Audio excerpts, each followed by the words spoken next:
Chapter 5 Patriotism Beyond Politics and Religion. I do not care for liberation. I would rather go to 100,000 hells, doing good to others silently. Like the spring, this is my religion, Swami Vivekananda. Walking has been an essential part of my life. Wherever I go, I make it a point to walk 5 kilometers in the morning.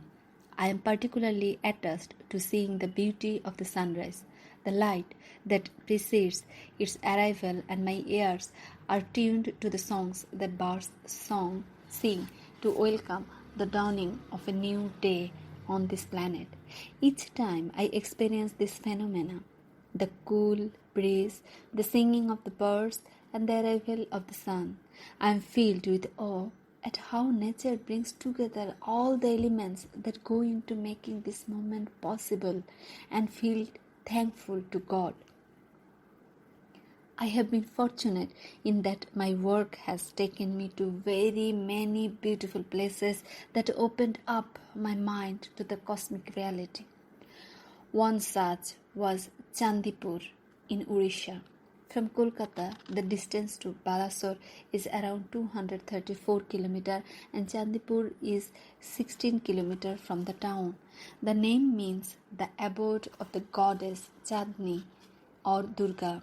The beach here is surely among the finest in India. At low tide, the water recedes 3 km as the tides follow their rhythmic cycle. The lonely beach, the whispering of tamarisk trees, and the cool breeze create a feeling of extraordinary calm. I used to walk on the beach to the mouth of the river Swarnarekha. The river's vast spread and the bewitching, ceaseless ripples of its water were hypnotic in their effect. It was a feeling as close to bliss as I have ever felt. We started test firing our missiles from Sri Harikota range of ISRO but needed our own missile test range.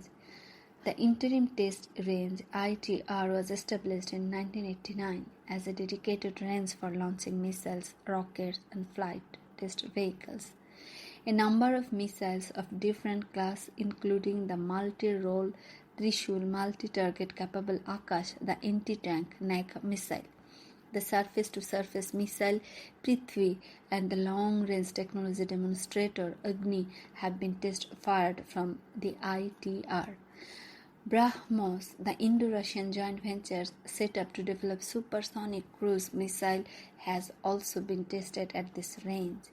The ITR has also supported a number of other missions such as testing for the multi-barrel rocket launcher Pinaka and the pilotless aircraft Lakshya. The ITR has also been made capable for testing airborne weapons and systems with the help of sophisticated instrumentation. Trust areas including tracking long-range missiles, air defense missile systems, weapon systems delivered by the light combat aircraft, multi-target weapon systems and high-acceleration maneuverable missiles. The ITR extends 17 km along the sea coast where a number of tracking instruments have been deployed along the flight path of the test vehicle. Some of the significant test facilities at the ITR are a mobile and fixed electro-optical tracking system, mobile S-band tracking radar, fixed C-band tracking radar, fixed and mobile telemetry system, range computer, photo processing system, meteorological system and range safety systems. An expert system has been developed for aiding safety decisions during launch. The ITR is slowly but surely growing into a world-class range. It was a hot and humid midnight sometime in July 1995. We are going successful flight of Prithvi. People's faces were lit up with success. There is a mood of celebration. More than 30 of us, representing 1,200 hard-working team members, are pondering over the question, what next? Lieutenant General Ramesh Kushla, Director General Artillery suggested that the army needed a flight test on a land range with the accuracy of impact at the final destination within 150 meters. This is called circular error probability, CEP, in technical terms. We opened a geographical map of India. There were 5 tiny dots at a distance of 70 to 80 kilometers from ITR. These are the Wheeler Islands. We could not go to the Rajasthan desert for obvious reasons. The Andaman and Nicobar Islands are far away. At 2 a.m., we decided that Wheeler Islands were the right choice for the missile impact test. Now, the search for a suitable island started. A helicopter was used to survey the area. Someone proposed asking the fishermen to guide us to the islands. My 2 colleagues, Saraswat and Salwan, drove to a place called Dhamra. From Dhamra, they hired a boat for the day for Rs 250. By the time they reached the island, it was almost dark. Salon had carried fruits for eating during the journey, but this eventually became their dinner. There was no option but to stay on the island. It was a beautiful night, but my friends, neither familiar with the sea nor used to being marooned on a deserted island, spent it rather fearfully. Though they won't confess it and claim instead that they enjoyed it. Early the next morning, they began their survey of the island, which is about 3 kilometers long and 800 meters wide. To their surprise, they saw on the eastern side of the island a Bangladesh flag flying atop a tree with horse nearby. The island was probably frequented by fishermen from the neighboring country. My friends quickly removed the flag. Things moved fast thereafter. The district authorities, including forest and environment officers, visited the island. Soon after, I got the defense minister's clearance to acquire the islands. The formalities were gone through with the Odisha government and the forest department to transfer the land. I personally met the concerned senior officials to make the file move to the desk of the chief minister. I also wrote a detailed letter to the chief minister explaining why we needed the islands for DRDO work, especially for use as a range for experimental purposes. We had already done preparatory work before moving the application. There were typical questions about fishing activity in the vicinity, the disturbance that might be caused to turtle migration, and above all the cost of the islands. Within 10 days, we got an appointment from the chief minister. I had heard a lot about Chief Minister Biju Patnaik, particularly about his days as a pilot and his friendship with President Sukarno. When I entered the Chief Minister's chambers with Major General K.N. Singh and Salwan, he welcomed us warmly. To me, he exclaimed, "Oh, my friend Kalam, I have followed your work from the time of Dr. Sarabhai to now. Whatever you ask, I will give." In my presence, he signed the Odisha government's decision to give to DRDO all the 4 islands and said, "Kalam, I have given the approval you asked for. I know you will use it well. Your mission, the missile program, is very important to the country. Anything needed from Odisha will be yours." Then suddenly he held me and gave me a very affectionate hug. He said in a demanding tone, "Kalam, you have to give me a promise and assurance to the nation. The day India makes its own ICBM, I shall be stronger as an Indian." There was silence. I had to respond immediately. Biju Patnaik was a man with a tremendous personality and deeply impressive as a leader too, one whose love for the nation transcended politics. I looked straight into his eyes and said, "Sir, we will work for your mission. I will discuss your thought in Delhi." Some 40 years ago, the daredevil Biju Patnaik piloted his Kalinga Airways plane into Jakarta to find Indonesian President Sukarno in the first flush of fatherhood. Sukarno's wife had delivered a baby and the family was searching for a name for the newborn girl when Bijuda called on them. Sukarno explained the problem on hand to the visitor from India. Biju Patnaik cast his name back to the clouds that had greeted the baby's arrival and suggested, the Sanskrit equivalent for them. Shukarna's daughter was promptly christened Meghavati, and thus the daughter of the leader of the world's largest Muslim nation got a Hindu name. For great men, religion is a way of making friends. Small people make religion a fighting tool. Many years later, after several political upheavals, Meghavati Sukarnaputri would become first the vice president and then the president of Indonesia. Lament, my friend, at the passing away of a generation of politicians with a voice, vision, and reach that went far beyond your borders. Lament at our state-sponsored, abnormal, and paranoid fixation with a particular country that has blinded us to the rest of the world, including the third world, which we used to hate not so long ago, and weep softly at what we have reduced ourselves to in the Committee of Nations. For a large country with 1 billion people, a country with a thriving industry and a large pool of scientific talent, a country moreover that is a nuclear power, India does not count for as much as it should. In terms of our influence in world affairs, probably no other country is so far below its potential as we are. After Pokhran II, the West speaks about India and Pakistan in the same breath. Is it not in our national interest to demonstrate to the world that we can think of a world beyond Pakistan, that we are a qualitatively better, more mature and secular country with a greater commitment to the values of democracy and freedom? During March 2002, I was teaching about 200 final year students of engineering at Anna University, and I gave a series of 10 lectures on technology and its dimensions. On the final day of the introduction, there was a discussion on dual-use technologies. One of the students raised a question. Sir, I have recently come across Dr. Amrita Sen's statement that the nuclear weapon test conducted in May 1998 by India was ill-conceived. Dr. Amartya Sen is a great economist and a Nobel laureate who is much respected for his idea on development. A comment from such a personality cannot be ignored. What is your view on his comment? I acknowledge the greatness of Dr. Amartya Sen in the field of economic development and admire his suggestion, such as that thirst should be given to primary educations. I said, at the same time, it seemed to me that Dr. Sen looked at India from a Western perspective. In his view, India should have a friendly relationship with all countries to enhance its economic prosperity. I agree, but we must also bear in mind India's experience in the past.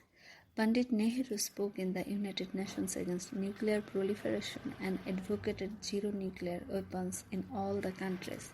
We know the result. One should note that there are more than 10,000 nuclear warheads on American soil. Another 10,000 nuclear warheads are on Russian soil, and there are a number of them in the UK, China, France, Pakistan, and some other countries. The START II and the recent agreements between the US and Russia only talk about reducing the number of nuclear warheads to 2,000 each, and even these agreements are limping. Nobody takes the reduction of warheads in serious terms. There should be a movement by those who are against the May 1998 test in America and Russia or other Western countries to achieve zero nuclear weapons status. It is essential to remember that two of our neighboring countries are armed with nuclear weapons and missiles. Can India be a silent spectator? India has been invaded in the last 3,000 years by a succession of conquerors, including the British, French, Dutch, Portuguese, either to enlarge their territory or to spread a religion or to steal the wealth of our country. Why is it India never invaded other countries, with a few exceptions in the Tamil kingdoms? Is it because our kings are not brave enough? The truth is, Indians are tolerant and never understood the true implications of being ruled by others for generations. But after the long independence struggle, when we got our freedom and the country got united and has physical boundaries, is it possible to remain with economic prosperity as the only goal? The only way to show the strength of the country is the might to defend it. Strength respects strength and not weakness. Strength means military might and economic prosperity.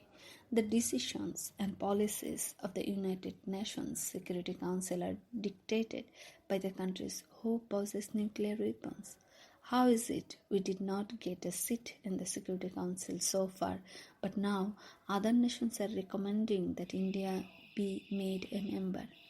In this regard, there is another incident I would like to narrate. My friend, Admiral Lieutenant Ramdas, who retired as the naval chief, told me that he and a group of people would hold a demonstration before Parliament protesting against the nuclear test carried out in May 1998. I replied to my friend that he and his group should first demonstrate in front of the White House and the Kremlin against the large quantity of nuclear warheads and ICBMs there. I call to my people to rise to greatness. It is a call to all Indians to rise to their highest capabilities. What are the forces which lead to the rise or fall of nations? And what are the factors which go to make a nation strong? Three factors are invariably found in a strong nation: a collective pride in its achievements, unity, and the ability for combined action. For a people and a nation to rise to the highest, they must have a common memory of great heroes and exploits, of great adventures and triumphs in the past. If the British rose to great heights, it is because they had great heroes to admire, men like Lord Nelson, say, or the Duke of Wellington. Japan represents a fine example of national pride. The Japanese are proud of being one people, having one culture, and because of that, they could transform a humiliating military defeat into a triumphant economic victory. All nations which have risen to greatness have been characterized by a sense of mission. The Japanese have it in large measure, so do the Germans. In the course of 3 decades, Germany was twice all about destroyed, and yet its people's sense of destiny never dimmed. From the ashes of the Second World War, it has emerged a nation economically powerful and politically assertive. If Germany can be a great nation, why can't India? Unfortunately, for India, historic forces have not given a common memory to all communities by taking them back to their roots a millennium down the ages. Not enough effort has been made in the last 50 years to foster the memory. I had the fortune of learning many of our religions in the country from my childhood, in high school and then onwards for nearly 70 years. One aspect I realize is that the central theme of any religion is spiritual well-being. Indeed, it should be understood that the foundation of secularism in India has to be derived from spirituality. It is because our sense of mission has weakened that we have ceased to be true to our culture and ourselves. If we come to look upon ourselves as a divided people with no pride in our past and no faith in the future, what else can we look forward to except frustration, disappointment, and despair? In India, the core culture goes beyond time. It precedes the arrival of Islam. It precedes the arrival of Christianity. The early Christians, like the Syrian Christians of Kerala, have retained their Indianness with admirable determination. Are they less Christian because their married women wear the Mangal Sutra, or their menfolk wear the dhoti in the Kerala style? Kerala's Chief Minister A.K. Antony is not a heretic because he and his people are part of Kerala's culture. Being a Christian does not make him an alien. On the contrary, it gives an added dimension to his Indianness. A.R. Rahman may be a Muslim, but his voice echoes in the soul of all Indians, of whatever faith one sings Vande Mataram. The greatest danger to our sense of unity and our sense of purpose comes from those ideologists who seek to divide the people. The Indian Constitution bestows on all the citizens total equality under its protective umbrella. What is now cause for concern is the trained towards putting religious from over religious sentiments, why can't we develop a cultural, not religious context for our heritage that serve to make Indians of us all? The time has come for us to stop differentiating.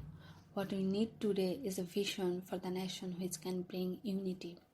It is when we accept India in all its splendid glory that, with a shared past as a base, we can look forward to a shared future of peace and prosperity, of creation and abundance. Our past is there with us forever.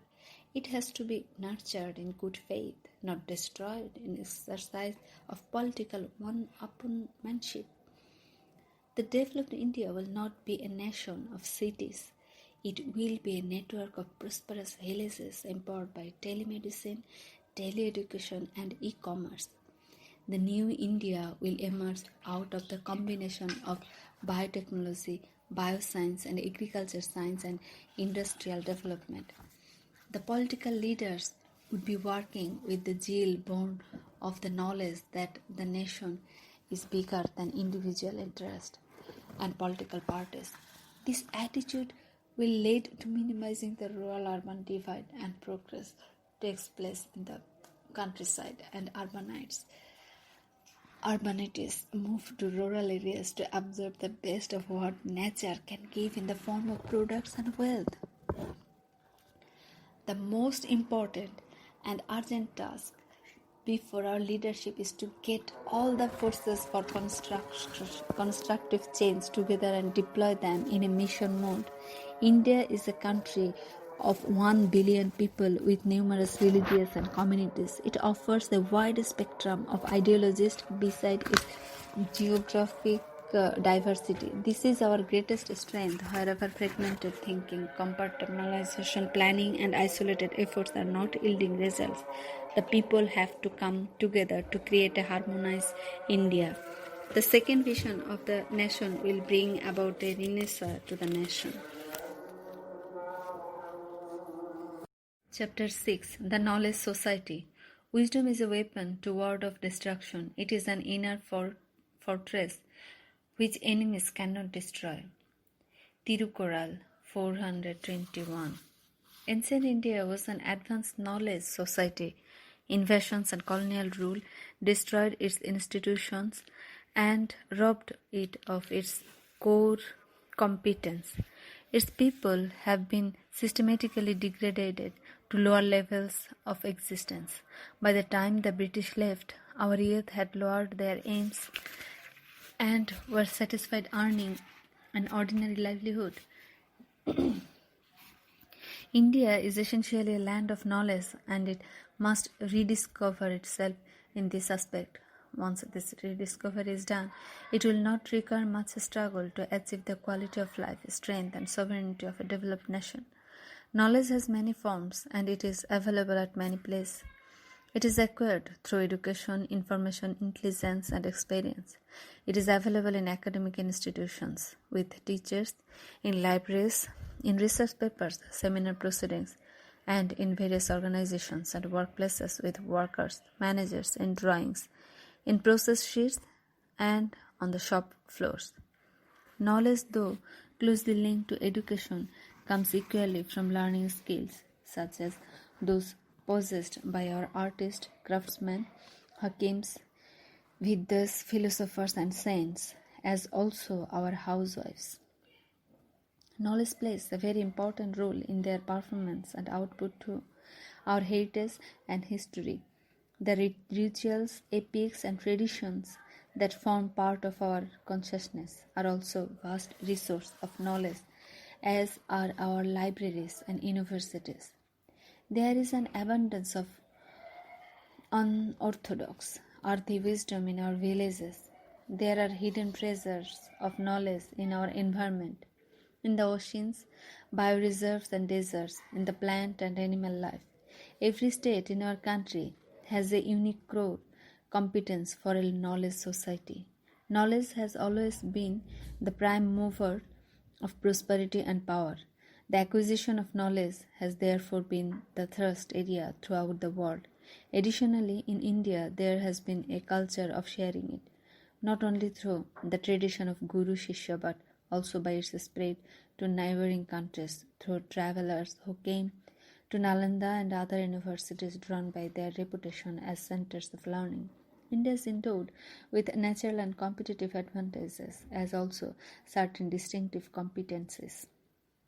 But these are scattered in isolated pockets, and the awareness of this is inadequate. During the last century, the world has changed from being an agricultural society in which manual labor was the critical factor to an industrial society where the management of technology, capital, and labor provide the competitive advantage. In the 21st century, a new society is emerging where knowledge is the primary production resource instead of capital and labor. Efficient utilization of this existing knowledge base can create wealth for us in the form of better health, education, and other indications of progress. The ability to create and maintain the knowledge infrastructure to enhance skills and increase productivity through the exploitation of advantages in various fields will be the key factors in deciding the prosperity of this society. Whether a nation qualifies as a knowledge society is judged by how effectively it deals with knowledge creation and knowledge deployment. The knowledge society has two very important components driven by societal transformation and wealth generation.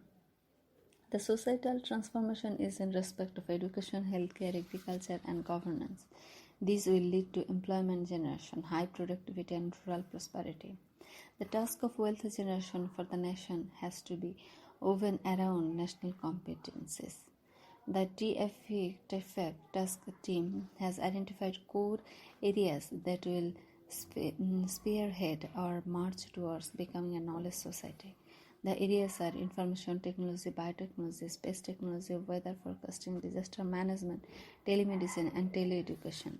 Technologies utilizing traditional knowledge, service sector, and infotainment, which is the emerging area resulting from convergence of information and entertainment. These core technologies, fortunately, can be interwoven by IT, a sector that took off only due to the enterprising spirit of the young. Thus, there are multiple technologies and appropriate management structure that have to work together to generate a knowledge society, with India carving a niche for itself in information technology. The country is uniquely placed to fully capitalize on the opportunity to quickly transform itself into a knowledge society. The methodology of wealth generation in these core areas and to be able to meet an export target set at $50 billion by the year 2008, especially through the IT sector, is a subject that is currently under discussion. Also being discussed is how best to simultaneously develop the capability to generate information technology products worth $30 billion domestically to pump in for societal transformation. I'm glad that the Planning Commission has taken a lead in generating a roadmap for transforming India into a knowledge society. I had the opportunity to be the chairman of the steering committee set up for this task. Evolving suitable policy and administrative procedures, changes in regulatory methods, identification of partners, and most important, creation of young and dynamic leaders are the components that have to be put in place. In order to generate wealth, which is the second component for establishing a knowledge society, it is essential that simultaneously a citizen-centric approach to shaping of a business policy, user-driven technology generation, and intensified industry lab academia and linkages have also to be established. Becoming a knowledge superpower by the year 2010 is a very important mission for the nation. While a knowledge society has a two-dimensional objective of societal transformation and wealth generation, a third dimension emerges if India is to transform itself into a knowledge superpower. This is knowledge protection and it entails a tremendous responsibility. It is very important that our communication network and information generations are protected from electronic attacks through surveillance and monitoring. There should be a focused approach between the intellectual property rights and related issues, and our ancient knowledge and culture too are part of our resource base and need to be protected as such. In 1960, the agriculture sector employed in part or in full 74% of the population. This came down to 62% in 1992 and is expected to further fall to 50% by 2010, though the demand of agricultural products will double by then. Higher productivity and better post-harvest management will have to compensate for the manpower reduction in the farming and agriculture production sector. There was a function in Chennai organized by the Manipal Academy of Higher Education who felicitated me along with the father of the Green Revolution, C. Subramaniam, and eminent lawyer N.M. Pakhivala. After the function, I shared with the 90-year-old Subramaniam his vision of a second Green Revolution. He told me about his dream of setting up a national agro foundation that would develop hybrid seeds. His foundation would adopt small and marginal farmers and provide them with laboratory facilities for soil testing and access to information on the weather and markets, so that they could earn more through enhanced yields and better price for what they produced. He aimed at bringing 1 million farmers under the scheme. Visionaries don't age. On another occasion, I was talking to the students of Dr. Mahalingam College of Engineering and Technology at Pollachi, near Coimbatore. Dr. N. Mahalingam, a great industrialist and academician, was sitting with me. He was telling me how the country can generate wealth through agro, chemical and textile industries. Amjad, amazed by his achievement in establishing industries and educational institutions, I asked him, "Sir, what is your next mission?" As I said this, I realized I was asking this question of a person who was about 80 years old. Dr. Mahalingam replied, "I have analyzed the Tamil scripts used in the last Sangam, which was 2500 years ago. Now I would like to do research on the Tamil scripts used in the first Sangam, which existed 5000 years ago." It was another reminder to me that visionaries don't age. In the case of industry in 1960, 11% of population was engaged in small-scale and large-scale industries. The trend continued with 11% even in 1992. However, it has to increase to 25% in 2010, bearing in mind the envisaged GDP growth and increased competition as trade restrictions are lifted under the WTO. The pattern of employment will take a new shape. Employment in the service or knowledge industry has increased from 15% in 1960 to 27% in 1992, and it will further increase to 50% in view of infrastructure maintenance areas and IT sector and entertainment demands. This big change will demand more trained personnel. Our leaders in commerce and industry have to prepare themselves for the transformation. The fact that there is net migration from the villages to cities shows the disparities in living standards between the two.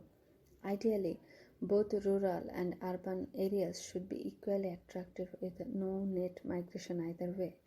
Net zero net rural-urban migration is a mark of development. How can we achieve that happy balance? Rural development is the only solution. This means providing rural areas with the amenities that are currently available only in cities. These would generate employment on the same scale and at the same level as in the cities in the rural areas too. The other challenge would be to provide these benefits at a small fraction of the financial, social, cultural, and ecological costs the cities have to bear. It is the expectation that this combination of generating employment bearing in mind environmental factors will make rural areas as attractive as cities are, if not even more attractive. then rural development may be expected to prevent, if not actually reverse, rural-urban migration. Hence, Pura aims at integrated physical, electronic knowledge and economic connectivity. Experience in India has demonstrated that the true handicap suffered by rural areas is poor connectivity and little else. Linking together a loop of villages by a ring road and high quality transport may rectify that lacuna. Villages thus linked would also provide a large enough market to support a variety of services which they would not be able to do individually. The ring road and the transport service together can convert the linked villages immediately into a virtual town with a market of tens of thousands of people. Such an area which would also possess a state-of-the-art telecommunication connectivity will have a high probability of attaining rapid growth by setting up a virtuous cycle. More connected people attracting more investment, and more investment attracting even more people, and so on. Basically, this involves selecting a ring of villages, connecting the villages on the ring by establishing a high quality transport and telecommunication system, encouraging reputed specialists to locate schools, hospitals, and other social services around the ring. Marketing this well-serviced space to attract industry and commerce and internet connectivity. The model envisaged a habitat designed to improve the quality of life in rural places and made special suggestions to remove urban congestion. Naturally, our most intractable urban problem is that of congestion. Efficient supply of water and effective waste disposal in every locality are the paramount civic needs. There is a minimum size below which a habitat is not viable and not competitive with the existing congested city. At the same time, the existing congested city is not economical compared to a new town once a minimum size of expansion is crossed, as against a conventional city that is, say, rectangular in shape and measuring 10 km by 6 km. The model considers an annual ring-shaped town integrating minimum 8 to 10 villages of the same 60 square kilometer area and the same access distance of 1 kilometer to transport arteries. It needs only one transportation route of a distance half that needed for the rectangular shaped city. So, frequency of transportation will be doubled, halving waiting times. It has zero number of junctions and needs only one route as against 8 needed for the rectangular plan. So people will no longer need to change from one line to another. That saves transport time. Further, as all traffic is concentrated on one single route, high efficiency mass transportation systems become economical even for a comparatively small population. This cuts costs substantially and is more convenient for the people.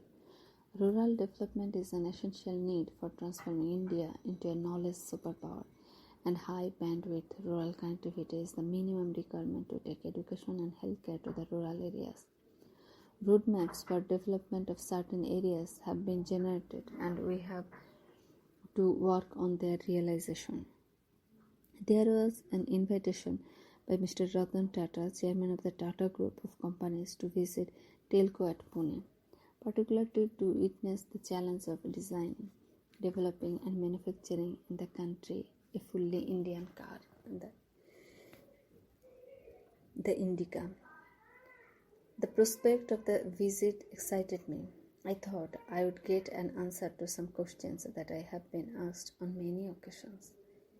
In 1980, when our team in ISRO launched the satellite launch vehicle and put Rohini into low Earth orbit, it was a big event for the nation. On 4 January 2001, when I saw the first prototype fighter aircraft, the light combat aircraft, designed and developed indigenously by the Aeronautical Development Agency, taking to the skies, again India was described as one of the few countries to have acquired capabilities in this sophisticated field. This is the result of intensified networking between R&D laboratories and industry, academic institutions, users, and government. Ratan Tata told me during the visit about his vision of making India a global player in the automobile sector.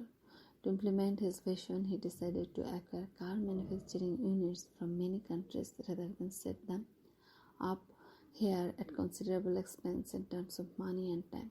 He looked towards manufacturing 5 times the present level so that they could graduate to being globally competitive. This is a beautiful idea. I would add that Indian industrial complexes should become consortia as a first step and then envision becoming multinational companies. I and my team are invited by a number of scientific, industrial, academic, and management institutions to share our experience in the pursuit of some of national tasks I have mentioned. One question that came up during my interaction with the students in Mumbai rings in my mind even now. Dr. Kalam, we are very happy to see that India can build and produce its own SLVs and satellites, its own strategic missiles, as also nuclear weapons and power stations. Can you tell me when India will design and produce its own passenger car with an Indian engine? When I was going through the design, manufacture of components, sub-assembly, integration and testing plants at Telco, and was told that the company is producing about 60,000 cars annually, I was reminded of this question. I was not only witnessing the answer to it, but also the technological strength of our nation. I had another opportunity to see a concept take shape when Wipro invited me to participate in a function to mark the commissioning of a mobile heart care clinic at Bangalore in October 2000. This was a collaborative effort of Wipro GE, Care Foundation, and Cleanchers. My friend Arun Theory and I provided the system concept for the project. It was a great experience for me. After the inauguration, I visited the Wipro GE Center that builds specialized medical equipment using advanced technologies. As soon as I entered, a young man approached me and painted a national flag on my shirt. I shook his hand and asked him, "Young man, will you stay and work for this country?" He replied, "Dr. Kalam, I am in the profession of working on medical gadgets that are used for diagnosis and committed to a profession in which one tries to remove pain. I am needed here." I was delighted by his answer. The center itself struck me as a positive collaboration between two nations in the field of healthcare. After the program, Ajim Premji, who heads Wipro, accompanied me to the DRDO guest house. On the way, he explained how he was trying to assist elementary schools in Karnataka so that more children could be brought into the classroom. As we having tea at the guest house, I asked him, how has Wipro reached its high stature in the business world? Premji gave a remarkable answer. "Dr. Kalam, I can say there are 3 aspects that come to my mind. 1. Sweat for generations, the hard work for teams. 2. In Wipro, we work for the customer's delight. 3. A bit of luck. The third point will not be of any consequence if the first 2 aspects are not achieved. In Wipro, what we have tried to do is wealth generation with social concern. A common thread runs through the experience of these institutions. It is that we can deliver high technology systems in spite of control and denial regimes. The presence of a competitive environment, networking capabilities, wealth generation with social concern, and above all, ignited minds of the young. These are all very important ingredients for building a knowledge society. Maharishi Patanjali said in the Yoga Sutra, when you are inspired by some great purpose, some extraordinary project, all your thoughts break their bounds. Your mind transcends limitations. Your consciousness expands in every direction, and you find yourself in a new, great, and wonderful world. Dormant forces, faculties, and talents become alive, and you discover yourself to be a greater person by far than you ever dreamed yourself to be. That is something addressed to all of us. It is the people of a nation who make it great. By their effort, the people in turn become important citizens of their great country. Ignited minds are the most powerful resources on earth, and the 1 billion minds of our nations are indeed a great power waiting to be tapped. Summary. Ancient India was a knowledge society that contributed a great deal to civilization. We need to cover that status and become a knowledge power. We must learn from our mistakes to achieve a better standard of life. A developed India will supplant a spirit of defeat with the spirit of victory. Chapter 8. Building a new state. If I were to look over the whole world to find out the country most richly endowed with all the wealth, power and beauty that nature can bestow, in some parts a very paradise on earth, I should point to India. F. Max Muller. I began this book with my travel to Jharkhand state in the month of September 2001. That was my fourth visit. The first 2 visits brought me very close to the core competence that this state possesses. I have been made patron of the Science and Technology Council of this state. My purpose on this visit was to work out a developmental program in the area of herbs, forests, products and other natural resources after meeting with Chief Minister Babu Lal Mandi, the Minister for Science and Technology, summarizing and concerned officials. When I landed at Ranchi, a group of boys and girls greeted me with lots of flowers. I was quite moved by their regard for a simple scientist and their trust in his dreams. I also met the governor, Prabhat Kumar, who told me about the hard-working nature of the people and the forest wealth of the state. I recalled my earlier visit to the hill region about 75 kilometers away from Ranchi. Professor Basu was spearheading a program oriented towards children's education and health. As I met the people of the hill region, young and old, in the village complex, sitting like them on the ground, one thing was clear to me: my presence here was ordained. The components for development were all there. A fertile area with good rainfall, tall trees and rich vegetation, and people who were willing to work hard. Their faces were lit up with happiness, so pure it is rarely seen anymore, in the cities at least. However, their bodies looked tired, showing signs of excess work for a bare livelihood. On this visit, we made some headway in drawing up a viable plan for developing a herbal drugs industry in the state. We discussed in detail with various officials plans for herbal farms and marketing the herbs to drug producers. Our purpose was that the drugs be manufactured within the state itself so as to provide increased income to the state from value addition as also boost industry there. This was a new experiment for the state and also for our mission, but one that, given our experience in mission management, offers tremendous scope for Jharkhand to enter into 3 areas in a big way: floriculture, herbs and herbal products. After the meeting, we started for Bokaro, the steel city. The weather was cloudy and we wondered if the flight would be cancelled. We reached Ranchi airport at 2:30 in the afternoon. A Pwan Hans helicopter had been hired by the state government. I asked the pilot whether we could fly in this weather. All smiles. The pilot promised me a beautiful flight, and so the helicopter took off with myself and 2 other passengers. I have often flown in a helicopter but did find the weather particularly rough on this occasion.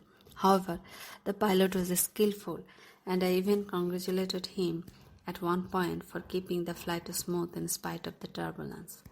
It was a marvelous experience as we flew over vast stretches of forest and hills and streams. I was struck by the clean environment. I wondered whether this precious natural wealth could be conserved from mindless destruction for short-term business gains. With such thoughts in my mind, I noticed that we had started descending. Suddenly, I found the two pilots in agitated discussion regarding the falling RPM count. I became alert myself. Looking down, I could see a large number of cars and people everywhere. Then the crash. The helicopter hit the ground with a shattering sound.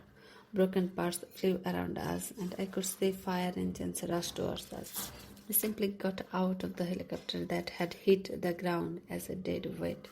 Fortunately, the engine failed while we were quite close to the ground. Had it failed moments earlier, we could have persisted under the impact of the free fall. The pilots were in a state of shock and looked at me helplessly. I held their hands and thanked them. I said, sometimes it happens with flying machines, and as pilots, they have to face it with courage. I had to address the Chinnamaya Vidyalaya students, and they would all be waiting. So I rushed to the school, leaving behind the crash and the shock. The school's principal, Krishna Swami, received me, and the students showered rose petals as I walked to the dais through the auditorium. News of the crash had preceded my arrival, yet children sat in pin-drop silence. To ease the tension, I told the young gathering friends, when I was traveling from Ranchi to here, I admired God's great gift to the state, under the ground and above it. You have minerals in abundance. The rich soil of Jharkhand plains can give bountiful crops. When I was flying over the lovely forest and the valleys and hills, the thought of the wealth they hold in terms of forest and herbal products was very reassuring. On the ground, I saw a fully operational steel plant. Now what I see in front of me and what the new state is famous for is its industrious people. So this state has all the wealth needed. It is a land waiting for a transformation to occur. I see in the future villages that will be provided with urban facilities and are self-contained in respect of education, health and occupation. Today's incident will help define my remaining life's mission. I forgot my inconvenience during the landing after seeing the state's wealth. How can we use this core competence to become a developed state? For that, you have to work in the mission mode. At the time, these children would be entering adult life and taking up careers. They could be part of a national endeavor to becoming a knowledge society. Their contribution to the state itself could be tremendous. That should be their goal, to make Jharkhand great. One thing that came to mind constantly as I went around the exhibition put up by the children and watched their performances, including a marvelous peacock dance, was how important it was to improve the education system so that it did not stifle this powerhouse of creativity. I felt this is one area I must work upon with the state and the center. I continued with my other engagements after the function at the Chinnamaya Vidyalaya. There was a meeting due to the town hall, and I went there, brushing aside the concern of the doctors thoughtfully sent by the general manager of the Bokaro steel plant to look after my well-being. At the town hall, the subject I had to speak on was Jharkhand's core competence and industries. I kept my speech short, preferring to let a discussion develop. Meanwhile, the electronic media had done its job. As there was a strong media presence to cover our arrival, news of the crash traveled quickly throughout the country. I started receiving calls on my mobile phone to find out whether I was all right. I did not want to disturb the meeting and gave the mobile phone to Dr. Vijay Gravan, who by then had reached by road from Ranchi. I asked him to call my elder brother in Rameshwaram, who is 86 years old, and tell him I was fine. The other call I asked him to make was to my personal secretary, Sheridan to handle the calls that would come in. As I was giving my talk, Dr. Vijay Raghavan passed a note to me. Your brother is not convinced that you are okay. If you are okay, he has to hear your voice. An elder brother remains elder all your life. I interrupted my speech to reassure my brother. To come back to the discussion at the town hall meeting, I was asked a very pertinent question from the audience. Dr. Kalam, the questioner said, could you please tell me why is raw material exported from many ports, especially designed for this purpose? This was especially relevant to Jharkhand with its huge storehouse of mineral wealth. In answer, I narrated a conversation I had in Goa. I was on a boat crossing the harbor. On my way to the university for a convocation address, and accompanying me was Dr. Josh Paul, chairman of the Mormugao Port Trust. We started discussion on iron ore exports to Japan, much of which take place from Panjim. He told me 30 million tons of iron ore are exported annually from the 4 ports. Of these, 17 million tons are exported from Mormugao alone. The ore is sold at rather a low price, a few dollars a ton, as according to the buyers it is of inferior quality. As such, its sale did not contribute anything much to the economy. The same ore utilized here would of course generate far more income because of value addition.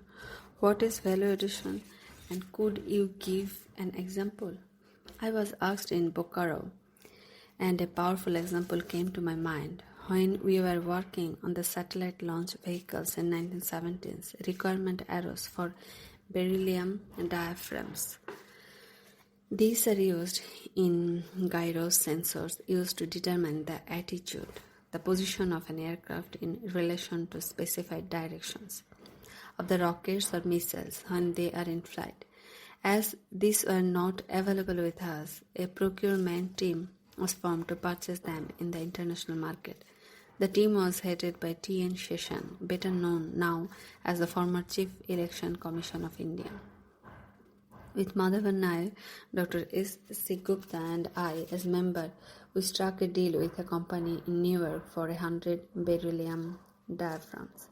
3 months later, we got a message from the company that since beryllium diaphragms are used to make gyros mounted on intercontinental ballistic missile, they did not have permission from the State Department to supply them to India.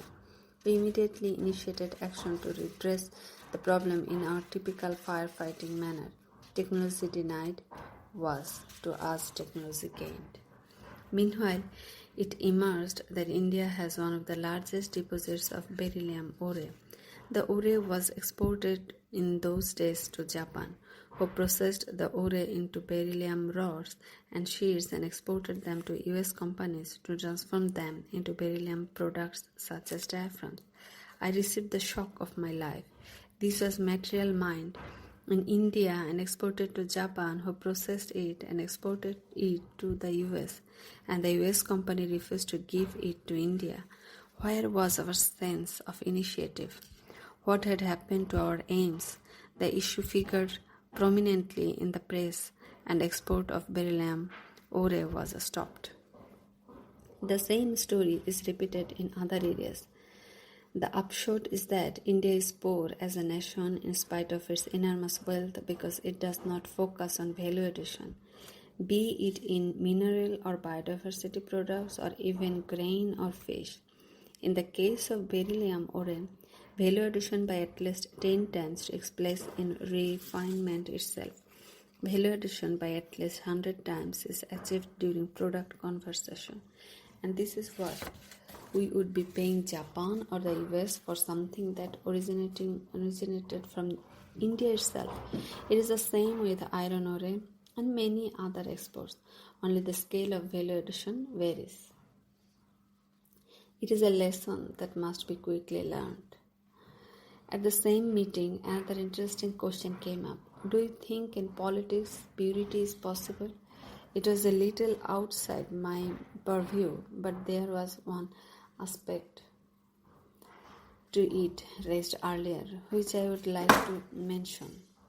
This aspect is that an entire generation of people representing excellence in all fields, politics, industry, science, and arts, emerged in the years leading to independence. Mahatma Gandhi, C.V. Raman, J.R.D. Tata, Piroja B. Godrej, Lakshmana Rao, Kirloskar, Ramakrishna Bajaj, Rabindranath Tagore, Dr. S. Radhakrishnan, Madan Mohan Malviya. It is a long list. Certainly this was excellence in every sphere of society, and the circumstance making such flowering possible was the vision that the nation had set for itself. I believe if the nation forms a second vision today, leaders of a stature to suit our ambition will appear once again in all walks of life, including politics. The next day, I travelled to Bokaro Steel Plant, the largest steel plant in India. The general manager of the plant, Mr. Tiwari, accompanied me. The scale of the plant was breathtaking. I saw hundreds of men working in an organized way as the sweat poured off their body while the molten steel flowed from the furnace like a river on fire. The iron ore would be available for years, I was told. Impressive as the plant was, I was disappointed to see that there are no industrial estates around it, utilizing the steel produced here to make various products. I was told that setting up of industrial estates came under state purview. It brought back my old regret at our compartmentalization thinking. Why this fragmented governance, where one agency is alienated from another, unless development is directed towards state-based industries? Working on huge national missions through centralized planning will not do much for real prosperity. On the flight back to Delhi, I wondered how Jharkhand could best be helped. What was needed were a few major missions to transform the state and a time frame. The state and the center would need to make an integrated effort. Would it be possible? Let me go back to my experience in the SLV-3 missile and weapon development programs. They illustrate what I mean by an integrated approach. To succeed in these efforts, we had to adopt a multi-organizational mission mode. Building a rocket is a long process from the drawing board to development and launch.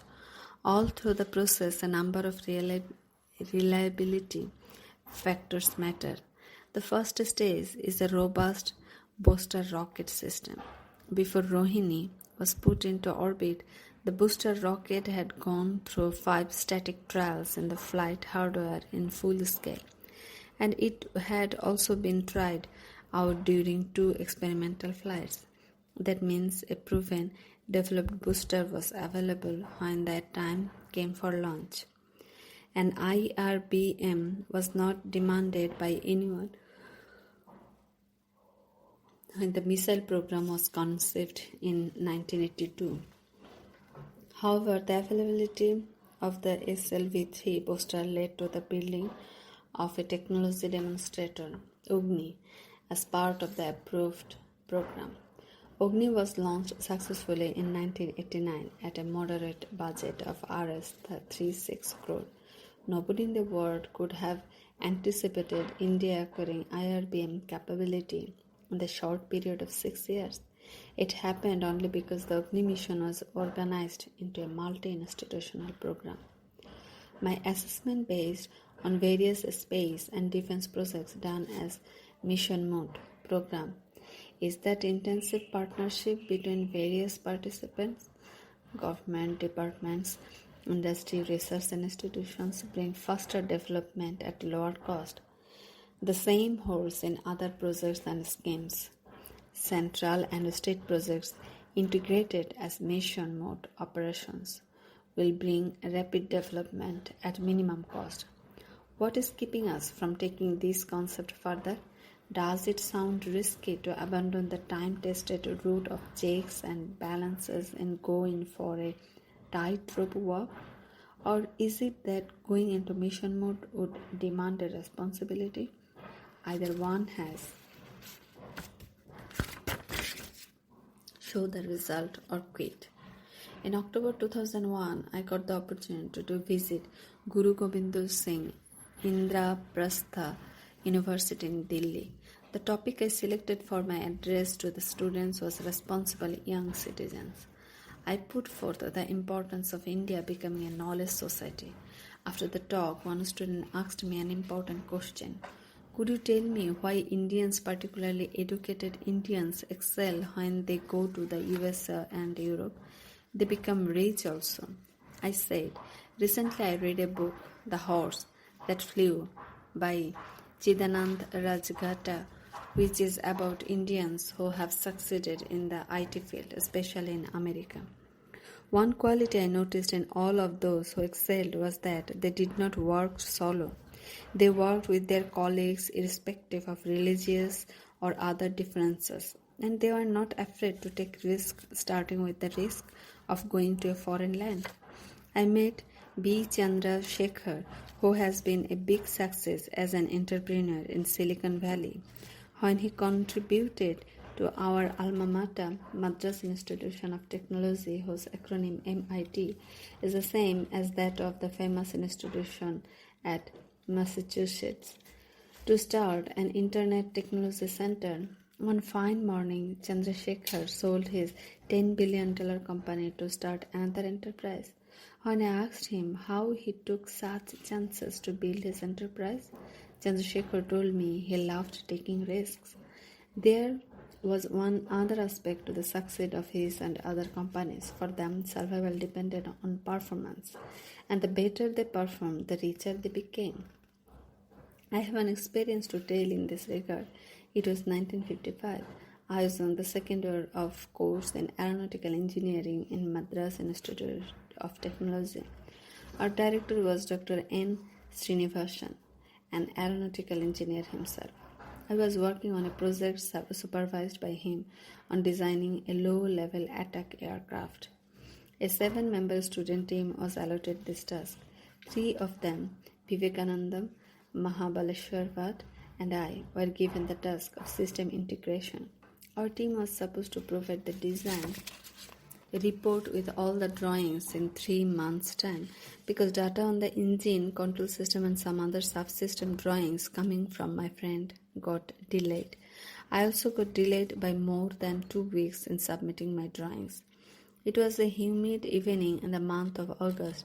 I was working on the drawing board. Dr. Srinivasan, on his way to the tennis court, peeped into my room and looked at my work. He realized that I was nowhere near completion. He said, Kalam, if you do not complete it in 3 days, time your scholarship will be stopped. That was a big jolt for me.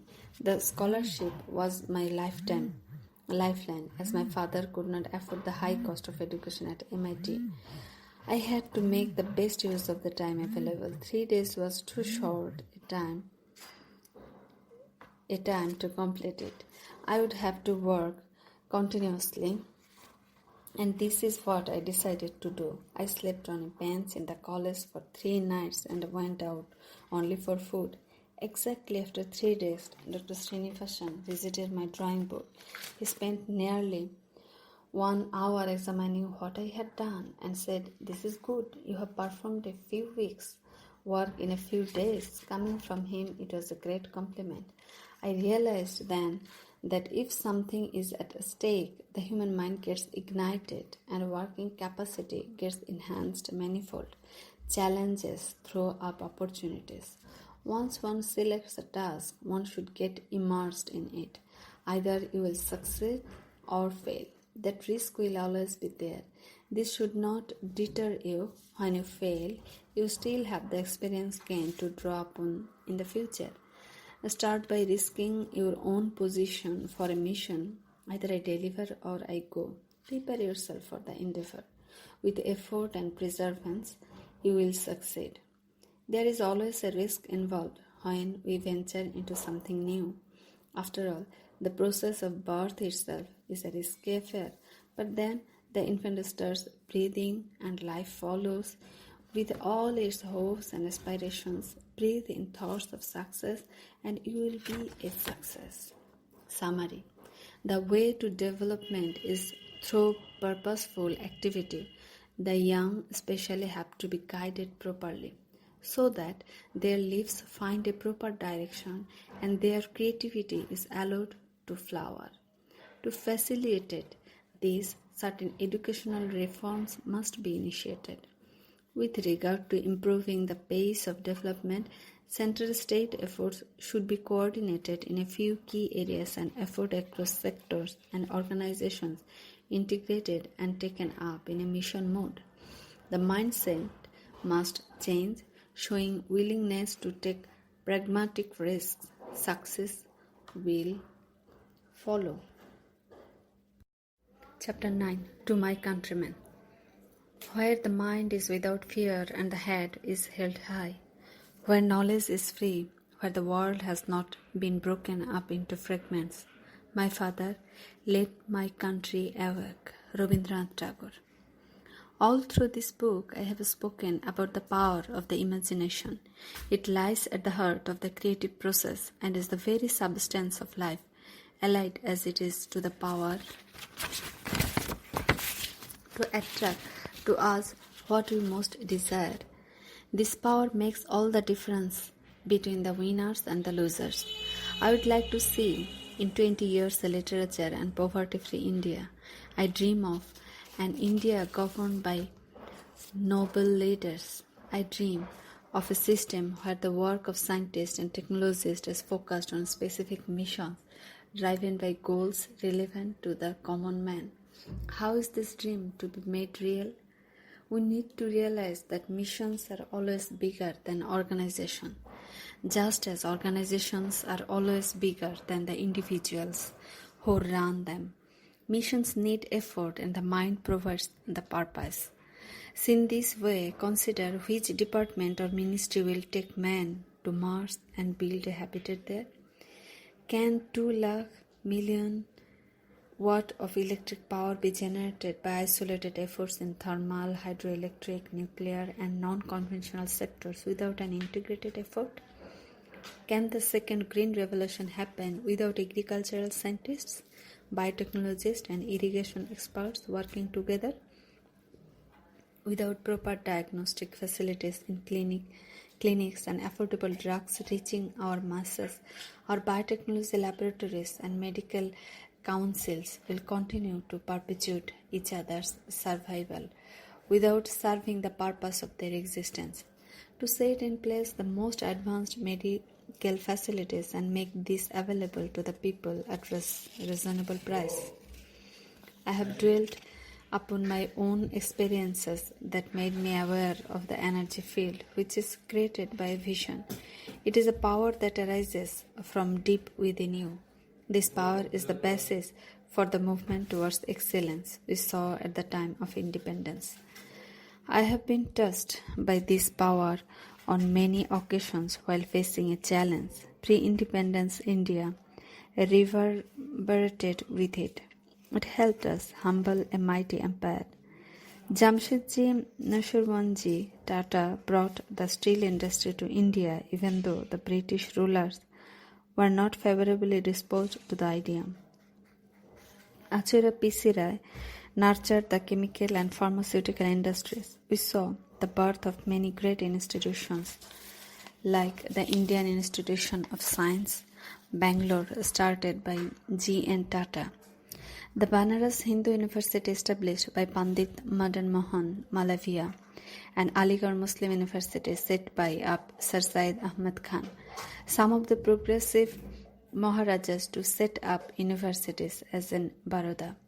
There are many examples. In all these cases, the motivation was to see India come up in the world to demonstrate that India can do it. Are we in a position to continue that work, revive that spirit of enterprise? Shall we ever see cars designed and manufactured in India, dotting the roads in Frankfurt or Seoul? Or Indian satellite launch vehicles place communications, weather and remote sensing satellites of other nations in orbit, or see India build power stations for the USA, Japan and China, the possibility will remain remote if we stay with the present trend of low aim. Today, we are witnessing good progress in the software sector, but almost all the hardware is imported. Can we rise higher on the value scale there? Can India design an operating system that will become a household name in the world of computers? Our exports consist to a large extent of low-value raw materials such as iron ore and alumina. Can we not convert these into a wide range of products that find an international market? We have hundreds of defense production industries, but why does India not manufacture and market the main battle tank, missiles, aircrafts, guns and other defense equipment? We have the most important core competence in the form of our multifaceted manpower and basic infrastructure. What is that we don't have? Let us think what prevents us in undertaking such challenges. We have to analyze how we can give a new dimension to our style of functioning by cutting across the individual interests of various ministries and even industries and institutions to follow an integrated action plan. The motive force has to be love for the country. We need a vision that is shared by the entire nation.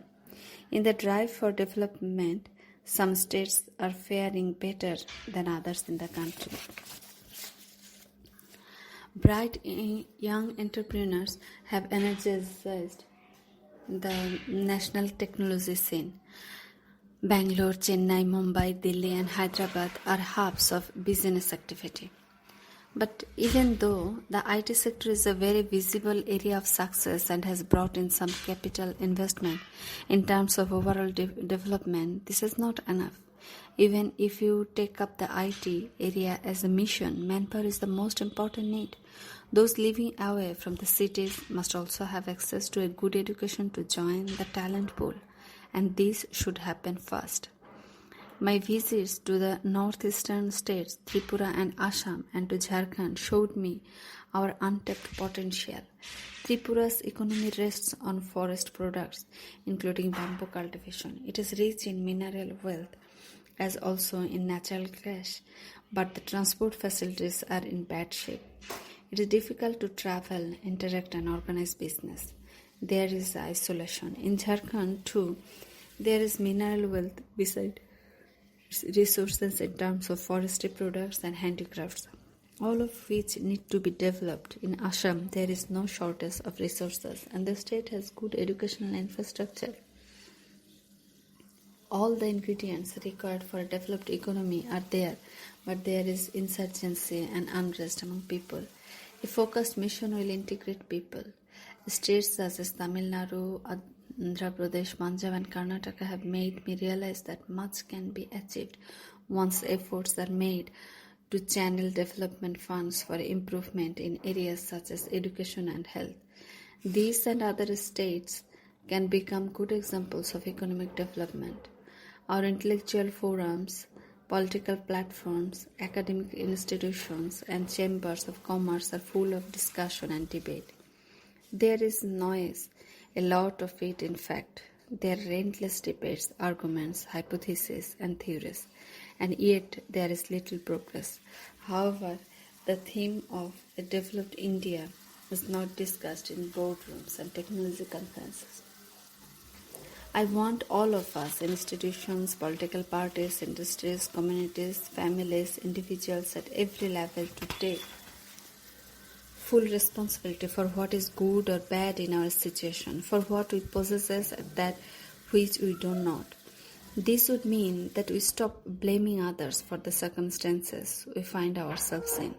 Taking responsibility also means a willingness to exercise our abilities to the fullest. This will make us worthy of enjoying the benefits that come with effort. What I have tried to tell you in this book is that we must be aware of our higher self and view ourselves as citizens of a developed nation. We are a great civilization, and each one of us born here must trust in the wisdom of this civilization.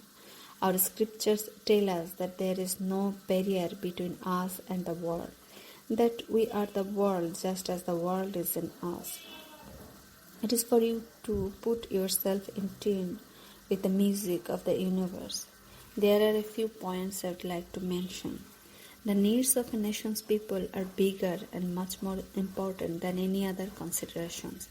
The mission of Parliament is that it has to be alive and dynamic over issues vital to the existence of our very nationhood. Our freedom did not come as a gift. The whole country struggled for decades to achieve the first vision of independence. So we have to protect it. There are excellent leaders in all walks of life, science, education, and industry. To preserve this freedom from intruders and others who would compromise it is our bounden duty and not a matter of choice and convenience. No ideology is above the security and prosperity of our country. No agenda is more important than harmony among the people. The students should get ready to transform India into a developed nation. Ignite your minds and think big. A teacher once said, "Give me a 5-year-old child. After 7 years, no God or evil will be able to change the child." Will all teachers be such gurus? The administrators have a great opportunity to link the people and political leaders. They should always take decisions that are good for the people. I believe it is only executives like empowered district collectors who can assist transformation. The state central integrated fund has to be deployed in mission mode programs. 50 years after independence, the results of scientific effort have not reached the people to the extent required. It is time the advances in science and technology are deployed in a big way to transform rural life. Global competition is on, be it WTO, competition from multinationals or China.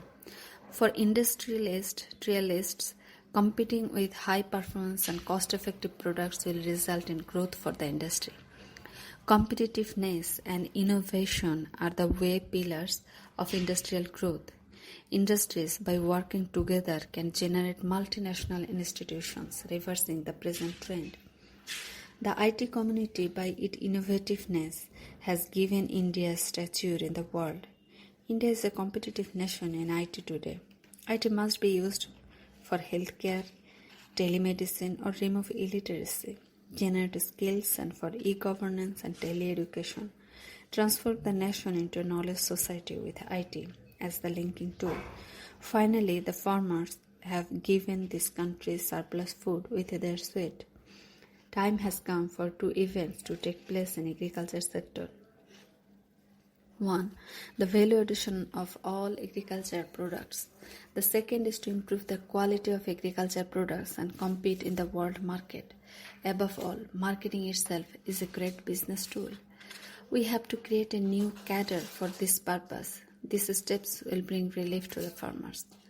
And to God the Almighty, make my people sweat. Let their toil create many more agonies that can annihilate evil. Let my country prosper in peace.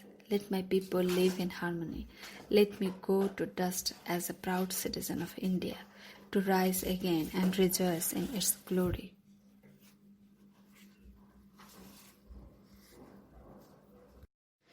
Epilogue. I was thinking, what can summarize the book aptly? I recall reading a story on the internet about a conversation between 2 babies, ego and spirit, while in the womb. Spirit says to ego, "I know you are going to find this hard to accept, but I believe there is life after birth." Ego responds, "Don't be foolish. Look around you. This is all there is. Why must you always be thinking about something beyond this reality? Accept your lot in life." Spirit quietens down for a while, but not for long. Ego, now don't get angry, but I also believe that there is a mother. A mother? Ego laughs. How can you say that? You have never seen a mother. You don't know what mother is. Why can't you accept that this is all there is? You are here alone with me. This is your reality. Ego, Spirit begs, please listen. What about those constant pressures we both feel, those movements that make us so uncomfortable sometimes, the feeling that we are being squeezed in as we grow? I think we shall soon have a new life, that we shall see light. Ego replies, you have never seen light. How do you know what it is? These pressures and darkness is what life is about. Spirit tries not to bother ego again, but cannot resist one last try. Ego, she says, I will not bother you again, but I do believe that after all this discomfort, not only shall we see light, but also experiences the bliss of meeting Mother. Ego's reply is, of course, that a spirit is truly mad. What I want to tell the people of my country through this book is that they must never be content with that which has been presented to them. In the last 50 years since our independence, when I was on the verge of completing this book, somebody raised a very important point with me. While addressing 1,500 students at Presidency College, Chennai, on the theme Nation Has to Have a Vision, a series of questions came from the students on national development, political leadership, science and technology's contribution, education and learning process, and so on. After the session, coming out of the auditorium, a visibly happy gathering of students was trying to reach me to shake hands while I was maneuvering to leave. Suddenly, one young student pushed through the crowd and thrust a crumpled paper in my hand. I put it in my pocket and read it in the car. My mind got elevated with the power of the masses from T. Saravanan doing MPhil Geology at Presidency College. I would like to share it with all of you. The letter read, Dear Sir, the full power of a banana tree is equal to the power in the seeds of the tree. In a way, both of us, you and me, are the same, but we exhibit our talents in different forms. A few of the seeds directly flourish as banana trees, and many seeds die. Sometimes the seeds, due to certain circumstances and environmental conditions, get damaged and become part of the soil as manure, making the next generation stronger and more powerful, thus exhibiting its aim of achieving greater heights. You have worked for the country and helped many scientists, engineers, and knowledge workers. Can you tell me how you ensured that their abilities were not wasted on their growth was not stunted prematurely, as some of the said? In this service, what is the percentage of success you can claim? My reply the same day said, Dear Saravanan, I have read and reread your powerful message and questioned many times. I spent 20 years in ISRO and 20 years in DRDO making rockets, launch vehicles, and missiles. I have seen many successes and also a few failures. I have worked with many scientists, engineers, and technicians as united teams to achieve goals in a short time. The combined power of the team has seen those successes and learned from the failures. I could see some of my team members excelling me in knowledge and deed. This gave me immense happiness. Sharapanan's message gives all of us a tremendous responsibility. Leaders must ensure that the younger generation is better than them and not subject them to circumstances that will stunt their growth. Above all, protection of the young from failures in scientific developments and constant encouragements are essential to ensure that scientists, technologists, or those working in any field grow and work for the nation. I would like to conclude this book with an answer to one last question asked of me on ID. The question was, what prayer did you say on this occasion? I replied, apart from praying for the health and happiness of my teachers, friends, and relatives, I said this prayer. O Almighty, create thoughts and actions in the minds of the people of my nation so that they live united. Help all religious leaders of my country give strength to the people to combat the forces of division. Embed the thought, nation is bigger than the individual in the minds of the leaders and people. O God, bless my people to work and transform the country into a prosperous nation soon. I have conveyed the message over leaf to nearly 40,000 school students in Chennai, Porabandar, Rajkot, Jamshedpur, Bhubaneswar, Dindigul, Abu Road, Anand, Udaipur, and many other places so far. I hope to reach 1 lakh young minds before August 2003. When thousands recite this, I see the developed India. Thank you.